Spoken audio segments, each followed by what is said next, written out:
പ്രധാനമന്ത്രിയുടെ പിറന്നാൾ ദിനം വിവിധ പരിപാടികളോടെ ആഘോഷമാക്കി കൊട്ടാരക്കരയിലെ ബിജെപി പ്രവർത്തകർ. രക്തദാനം, മുതിർന്ന അംഗങ്ങൾക്ക് ഓണക്കോടി വിതരണം, പാവപ്പെട്ട കുടുംബങ്ങൾക്ക് ഭക്ഷ്യക്കിറ്റ് വിതരണം എന്നിവയോടെയായിരുന്നു ഈസ്റ്റ് ജില്ലയിലെ ആഘോഷം.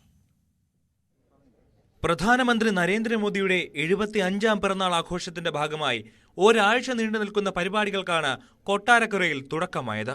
ആഘോഷങ്ങൾ RSS ക്ഷേത്രീയ കാര്യവാഹ് M രാധാകൃഷ്ണൻ ഉദ്ഘാടനം ചെയ്തു. പിറന്നാൾ ആഘോഷങ്ങളുടെ ഭാഗമായി ജില്ലാ പ്രഭാരി TR അജിത് കുമാർ കേക്ക് മുറിച്ചു. രക്തദാനം, ഭക്ഷ്യക്കിറ്റ് വിതരണം എന്നിവയുടെ ഉദ്ഘാടനം ജില്ലാ പ്രസിഡന്റ് രാജീവ് പ്രസാദ് നിർവഹിച്ചു. 17-ാം തീയതി മുതൽ ഒക്ടോബർ 2 വരെ വിപുലമായ പരിപാടികളാണ്.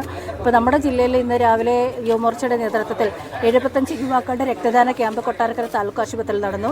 ഇന്ന് മഹിളാ മോർച്ചയുടെ നേതൃത്വത്തിൽ ഏതാണ്ട് 50ഓളം കുടുംബങ്ങൾക്ക് ഭക്ഷ്യക്കിറ്റുകൾ വിതരണം ചെയ്തിട്ടുണ്ട്.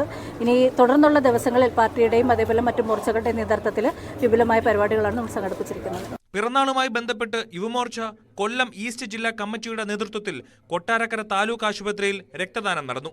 75 യുവാക്കൾ രക്തദാനത്തിലുള്ള സമ്മതപത്രം മെഡിക്കൽ ഓഫീസർക്ക് കൈമാറി.